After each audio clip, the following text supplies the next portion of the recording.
spent on LSD research at universities throughout grounds. Millions of dollars would be spent on LSD research at universities throughout the country. And word would begin to spread on campus about this so-called mind-blowing drug. And suddenly, there was the counterculture of the 60s. I give the CIA a total credit for sponsoring and initiating the entire consciousness movement, counterculture events of the 1960s. Dr. Timothy Leary, the 1960s Johnny Appleseed of LSD. The CIA funded and supported and encouraged hundreds of young psychiatrists to experiment with this drug. The fallout from that was that the young psychologists began taking it themselves, discovering that it was an intelligence-enhancing, consciousness-raising experience. I know that some of the studies in which the CIA had supported used as subjects people who later became strong proselytizers of LSD. So, in that sense, yes, I think that did sustain the perpetuation of the use of the drug. And it's rather ironic, isn't it? The counter case that I would make in relationship to that is to remember that the people who were doing the research were people who would be doing the research regardless of who was the sponsor. I don't think anybody working in that time in the remotest ever thought that it would blow up into the kind of thing that it did. History will judge the role of the CIA and other intelligence agencies in unwittingly contributing to the counterculture of the 60s through their intense interest in LSD and other hallucinogenics. But for the moment at least, the argument can be made that the CIA helped usher in the age of Aquarius.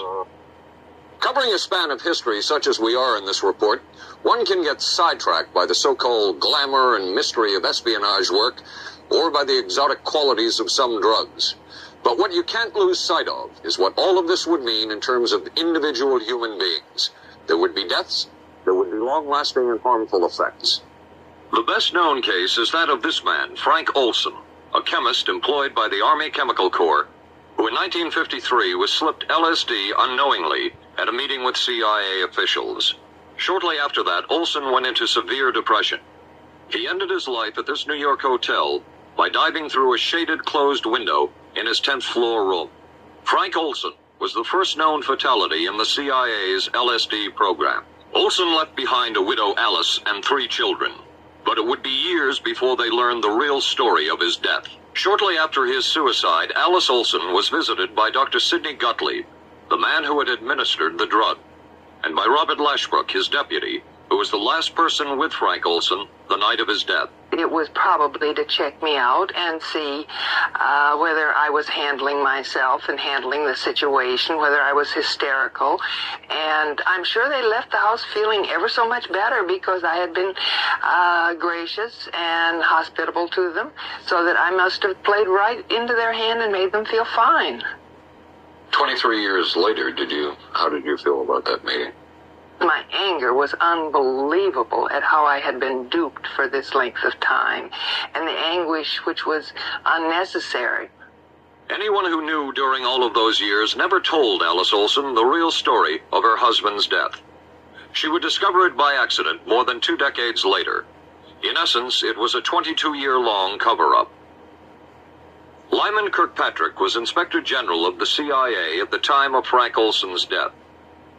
But had not the Olson case occurred within the secret confines of the CIA, would not this case have been a prosecutable case? Perhaps manslaughter? I would think definitely prosecutable. From the point of view of Mr. Olson, why, it should probably have been actionable. Frank Olson's suicide slowed down the CIA's testing of LSD and other drugs, but only momentarily. The CIA was not the only government agency interested in the possibilities LSD and other drugs presented for mind control. The Army Chemical Corps first started working with the CIA and then branched off on its own. It too tested drugs on unwitting victims, and a death would result. The case of this man, Harold Blower, a tennis pro, seen here with his daughter Elizabeth, is well known. In 1953, Blower was a private patient at the New York State Psychiatric Institute. He was given 5 injections of a mescaline derivative that was being tested secretly for the Army Chemical Corps. With the 5th injection, Harold Blower died. As with the Olson case, a 22-year cover-up followed, until finally the Army admitted the real details of Blower's death. Since the initial news stories of Harold Blower's death, close to 5,000 documents, previously classified, have been released by the Army. They provide valuable insight into Army activities at the time of Blower's death and where the Army went from there with their own drug testing program. From a previously classified deposition of Dr. James Cattell, who administered the mescaline derivative, on the purpose of the drug testing, to produce symptoms similar to those that you see in schizophrenia. On how much the patient knew about all this. We didn't delineate all the possibilities of what might happen because then you contaminate your experiment. Cattell then relates that he never even knew what drug he had given Harold Blower because of the secrecy of the Army experiment. We didn't know whether it was dog piss. This was secret. This was a secret. We weren't in on it.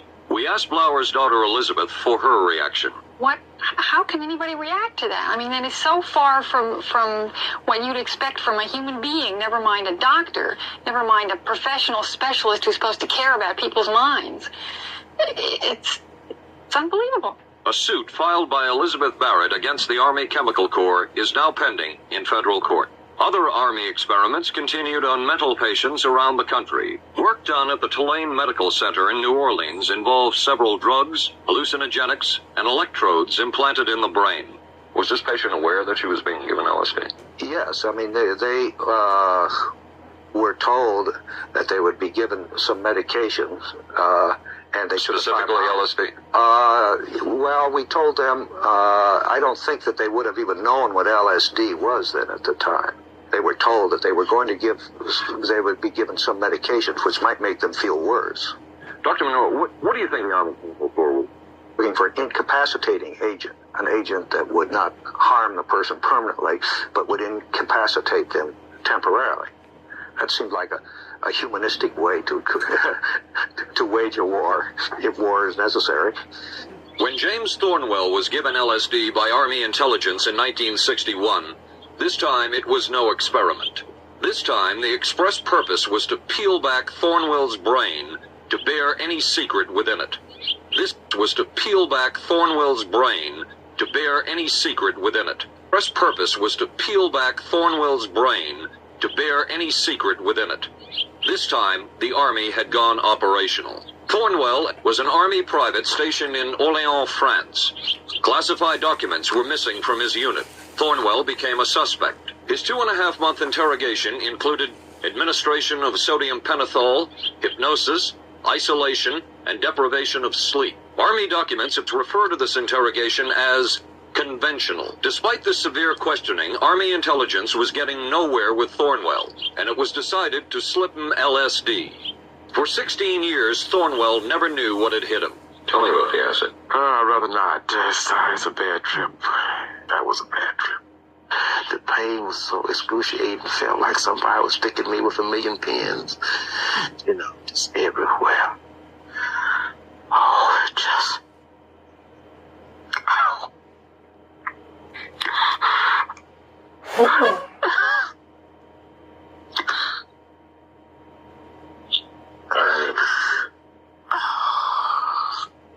I walked around. What's up? I can talk. I lived through it. No charges were ever brought by the Army against Thornwell. He was discharged for psychological disorders. But an Army psychiatric was discharged for psychological disorders. But an Army psychiatric evaluation of Thornwell, one which was done prior to Thornwell having been given LSD, says of him, fairly cooperative, oriented, alert, and gave no evidence of psychosis or depression. From the Army's point of view, this type of LSD interrogation was a success. Other documents refer to the exploitability of interrogation subjects, cracking them, keeping them off balance mentally, and providing an economical, speedy, and productive aid to interrogation. From James Thornwell's point of view, it was no success. Thornwell still has serious problems. He's run through 2 marriages, he maintains he can't hold a job, can't concentrate, has nightmares, and feels socially and emotionally isolated. Serious problems. He's run through 2 marriages. He maintains he can't hold a job, can't concentrate, has nightmares, and feels socially and emotionally isolated. Last fall, Thornwell filed suit against the government in federal court. In a moment, we will examine the closest experimentation to brainwashing that we have uncovered. By far, the most chilling experiments we have uncovered took place at this Gothic estate called Ravens Crag, halfway up Mount Royal in Montreal. It houses the Allen Memorial Institute of Psychiatry of McGill University. It was here that the CIA funded a series of experiments, severe experiments. It was here that the CIA funded a series of experiments, severe experiments. It was here that the CIA funded a series of experiments, severe experiments. It was here that the CIA funded a series of experiments, severe experiments.